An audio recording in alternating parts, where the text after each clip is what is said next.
All of Us Villains, Alistair Lowe. The Lowe family had always been the undisputed villains of their town's ancient blood-stained story, and no one understood that better than the Lowe brothers. The family lived on an isolated estate of centuries-worn stone, swathed in moss and shadowed in weeping trees.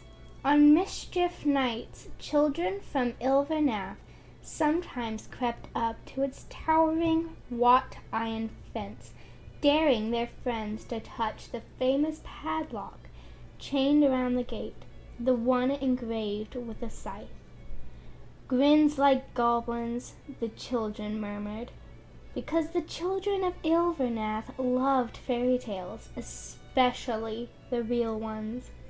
Pale as plague and silent as spirits, they'll tear your throat and drink your soul. All these tales were deserved. These days the Lowe brothers knew better than to tempt the town's wrath. But that didn't stop them from sneaking over the fence in the throes of the night, relishing the taste of some reckless thrill. "Do you hear that?" The older one, Henry Lowe, stood up, brushed the forest floor off his gray t-shirt, and cracked each of his knuckles one by one. "That's the sound of rules breaking." Henry Lowe was too pretty to worry about rules.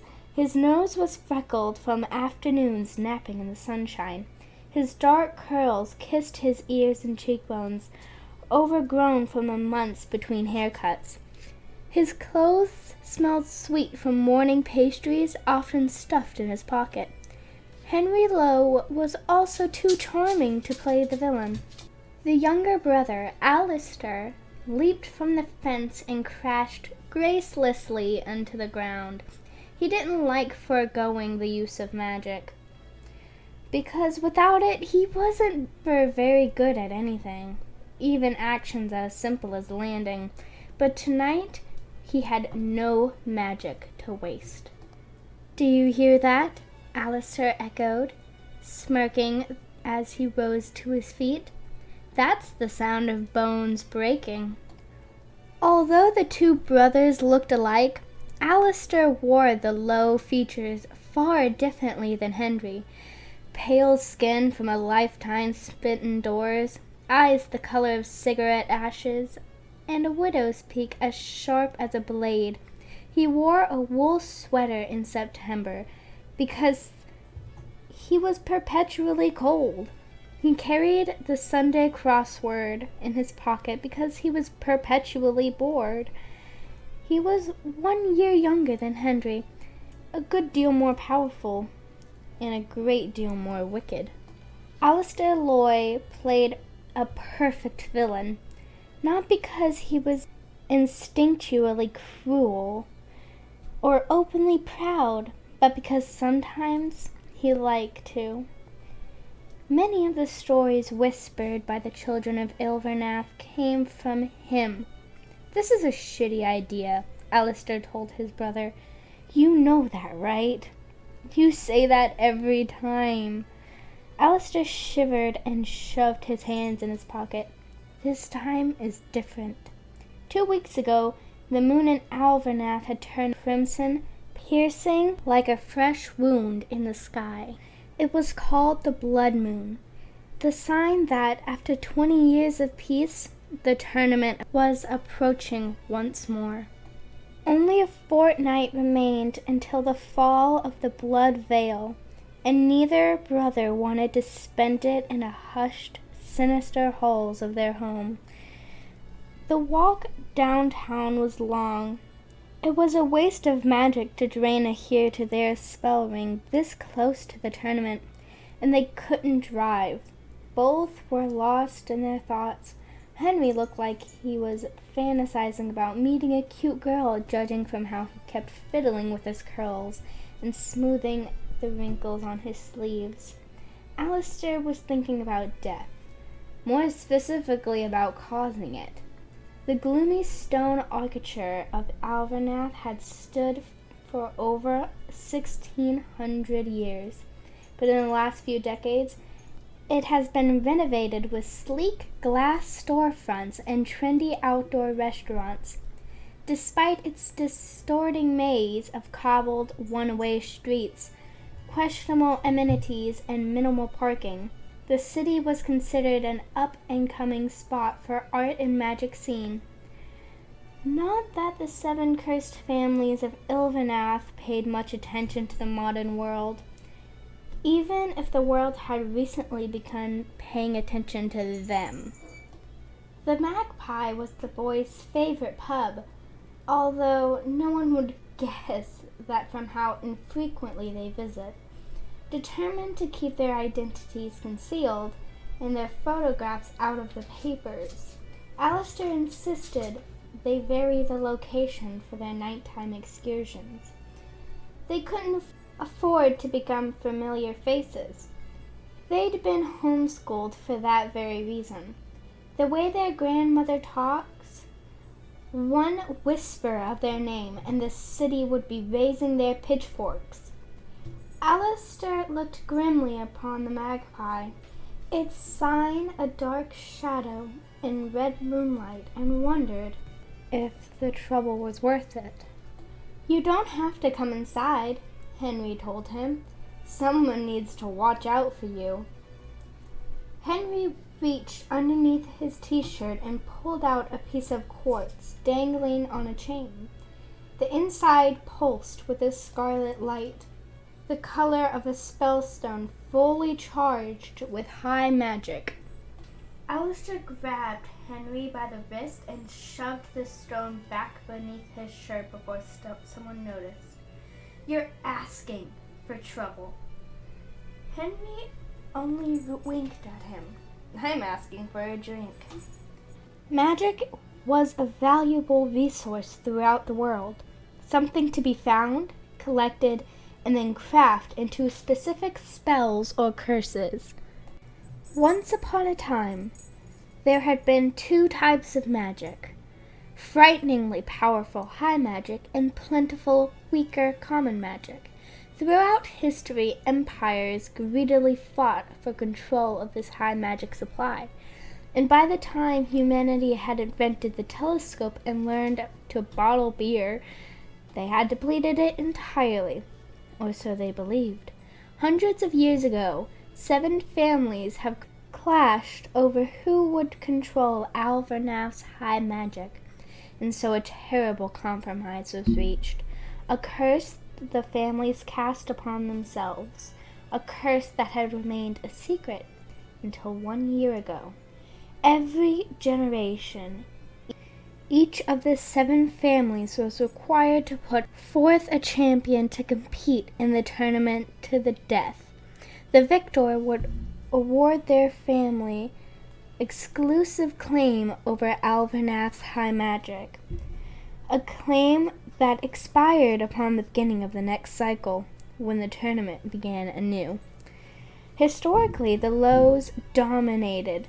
For every 3 tournaments, they won 2. The last cycle, 20 years ago, Alistair's aunt had murdered all the other competitors within 4 days. Before they'd learned about the tournament, the rest of Ilvernath could only point to the Lowe's wealth and cruelty for the reasons an otherwise mysterious, reclusive family had commanded such respect from lawmakers and spellmakers. Now they knew exactly how dangerous this family truly was. So, with the foreboding blood moon gleaming overhead, tonight was a risky time for the only 2 Lowes of the tournament age to crave live music and a pint of ale. "It's 1 drink," Henry said, giving Alistair a weak smile. Although the Lowe family hadn't formally chosen their champion yet, both boys had always known it would be Alistair. Tonight meant far more to either of them than a simple drink. "Fine," Alistair said, throwing open the door. The pub was cramped, slovenly place. The air was thick from tobacco smoke. Rock music blared from a jukebox in the corner. Red and white checkered cloths draped over every booth. For the sociable, there were billiards. For those keeping a lower profile, there was a pinball machine, its buttons sticky from whiskey fingers. The Magpie was flooded with cursed chasers.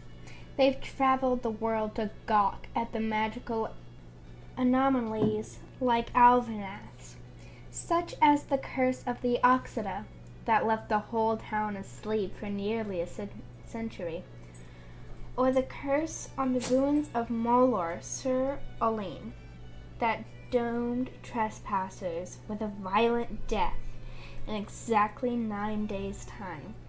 Now, the tourists clustered in groups, whispering over well-known copies of The Tradition of Tragedy, a recent bestseller that exposed the death tournament and Ilvanath's surviving vein of high magic. It had captivated the remote city in international spotlight. I didn't believe that the blood moon was actually scarlet, Alistair overheard one of them whispering. I thought it was just a name. The tournament is a high magic curse. High magic is always red, another answered. Or maybe, drawled a third voice, it's called the blood moon because a bunch of kids spend 3 months murdering each other for under it. Ever think of that? Alistair and Henry avoided the tourists as they shuffled through the pub. Do you think Grandma will start getting fan mail? Asked Henry, snickering. I heard there's a photograph of a whole family in the first chapter. I hope I look good. Sorry to break it to you, but the picture is from 10 years ago, Alistair said flatly. Henry looked momentarily disappointed, then delighted. So the entire world knows you had a bowl cut? Alistair rolled his eyes and headed towards the bar. Even though he was a year younger than Henry, his hollow stare always made him look older, old enough to avoid being carded. After he ordered, Alistair found himself waiting beside a pair of girls bickering with each other. Did you honestly come here alone? The first girl asked.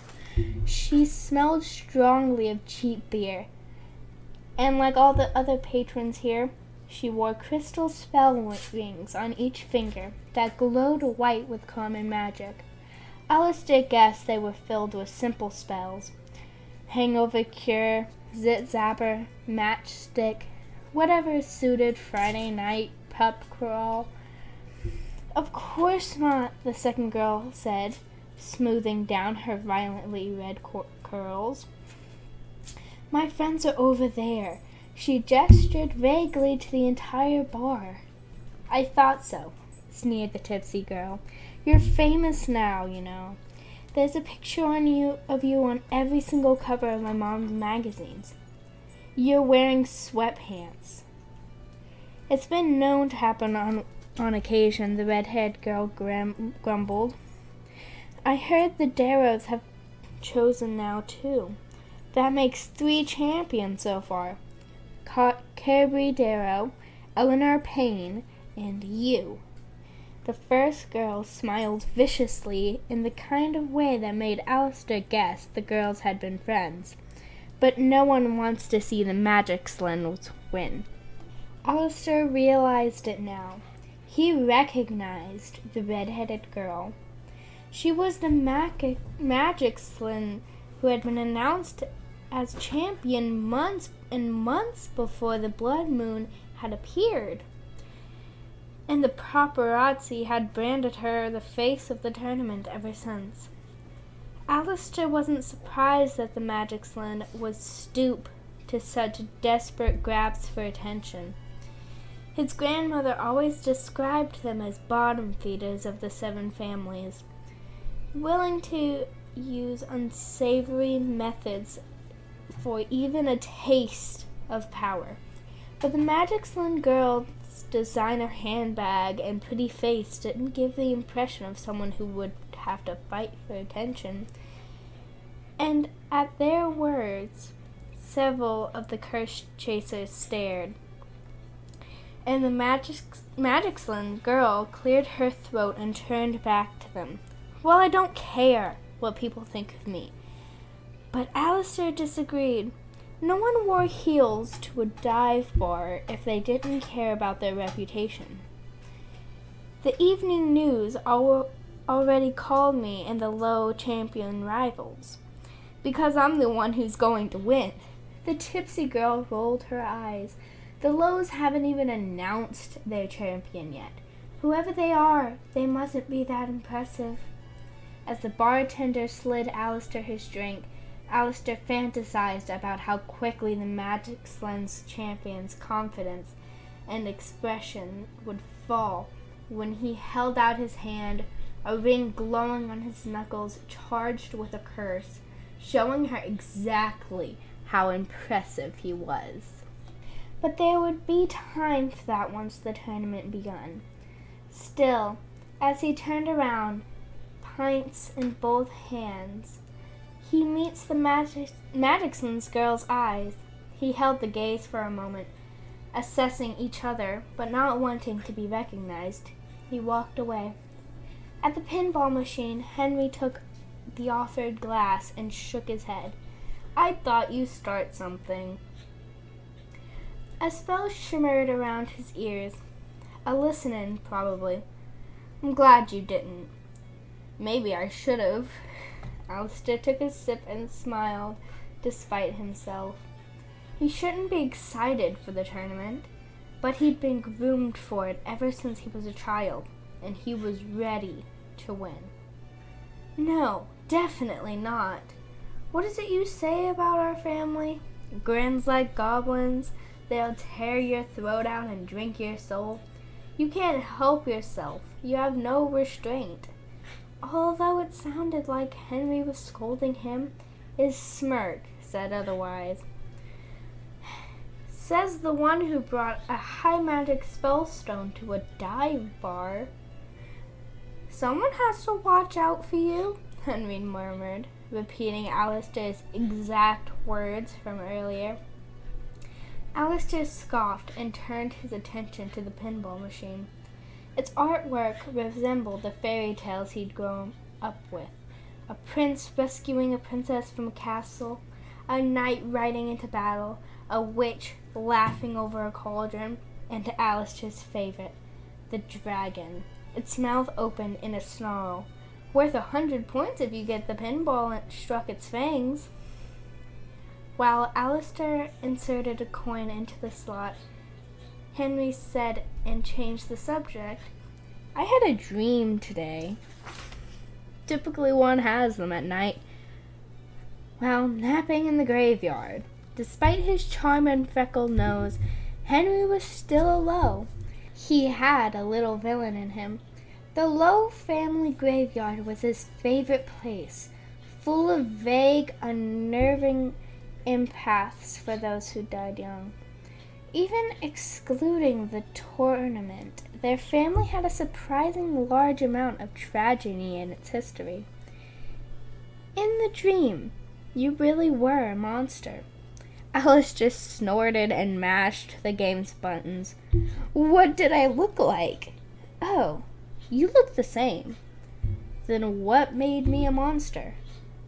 You were collecting the spell rings of dead children and hiding them in your wardrobe, cackling about the souls trapped inside them.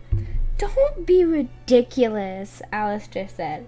I'd do something like that now. You know, you should take a page out of that Magicland's girl's book and try to seem more likable. The tournament is different. The curse isn't a secret anymore. I mean, look at all these tourists in Alvernath. If you plan to survive, you'll need alliances with other champions, partnerships with spellmakers. You'll need the world's favor. Alistair looked at his brother intensely. Henry was breaking their unspoken rule not to discuss the tournament, and it wasn't like him to be so serious. Besides, it didn't matter that a tradition of tragedy had turned Alvernath's particular red moon and its bloody history into a global scandal. The Lowes had their pick of spellmakers lining up to offer Alistair their wares. Misfortune had a way of finding those who denied the Lowe family. Their grandmother's notorious curses made certain of that. "Are you worried about me?" Alistair asked. "Of course." "The family isn't." "I'm your big brother. I have to worry about you." Alistair's first instinct, as always, was to crack a joke. But confident or not, it was difficult to find humor in the tournament. Kill or be killed. It was a somber affair. Alistair's fear wasn't for his life, but for his mind. Even the most villainous Lowe victors left the tournament changed, broken. But Alistair refused to accept such fate. No matter how brutal, how terrible he'd need to be, he couldn't let himself care. Not about the other champions. Not about his soul. He needed to become the most villainous of them all. He was still debating how to respond to Henry when he was tapped on the shoulder. "We've never met before," said the magic sling girl, as Alistair abandoned the game and turned around. Her words weren't a statement, they were an accusation. The other townies and curse shakers behind her whispered, their wide eyes fixed on the two boys who'd drawn the local magic celebrity's attention. Henry flashed his sunlight smile and held out his hand. "We're not from here. We came to see if the book was true. That blood moon is really something." His smile provoked an ineffective against the girl, who didn't return it. Her gaze dropped to his outstretched hand. The rings were crystal spellstones dotted on his fingers. "Charmer, Alistair, Walsh, Wren," she said. "How impressive that, as a tourist, you managed to purchase from half the spellmakers in town." Henry withdrawed his hand and laughed awkwardly. "Impressive you can identify it as Spellring's maker simply by looking at it." He elbowed Alistair in the side for him to say something. Unfortunately, despite their grandmother's warnings about exposing themselves, Alistair had a little desire to keep up the charade. The curse chasers were going to stay here anyway. He might as well give them something to look at. Grins like goblins. Alistair smiled. "What would it take for you to leave us alone?" he asked, even though he'd hoped she'd do the opposite. The girl crossed her arms. "Your names?" "Pale as plague and silent as spirits." Alistair took a threatening step closer, although she stood taller than him in her heels. He liked that. "I'd like to know yours." He held out his hand. "I'm Isabel Magicslin," she told him firmly. "They'll tear your throat and drink your soul." She grabbed his hand and shook it. Her touch was cold, but this was colder. "I believe you. Called me your rival?" A curse shot from one of his rings up to her wrist, twisting and slithering its way up her arm. Like a snake, its teeth sunk straight into her neck, leaving 2 puncture marks above her collarbone. Her ivory skin instantly swelled violet. She gasped and jolted back, her hand covering her wound. But rather than shout at him, Isabel regained her composure in moments, returning discomfort to a wicked smile. It made her look unfairly attractive. "Then it's my pleasure. Alistair Lowe. Alistair felt a pinch on his wrist. He frowned down and looked at the mark over his pulse point. White lips, the mark of the divining kiss. This wasn't a curse like what he'd placed on her. It was worse. She looked into his mind and plucked out his name. A cunning, clever spell. What else had she learned? A twinge of embarrassment gripped his chest. He quickly swallowed that feeling down. She can't have learned much, he thought. Otherwise, she'd be afraid. Isabel smiled smugly. Maybe it's you who should be afraid of me. Alistair swore silently. Of course the spell hadn't ended yet. And with that, she left, heels clicking on the tiled floor. Alistair stared as she disappeared out the door, strangely disappointed to see her go.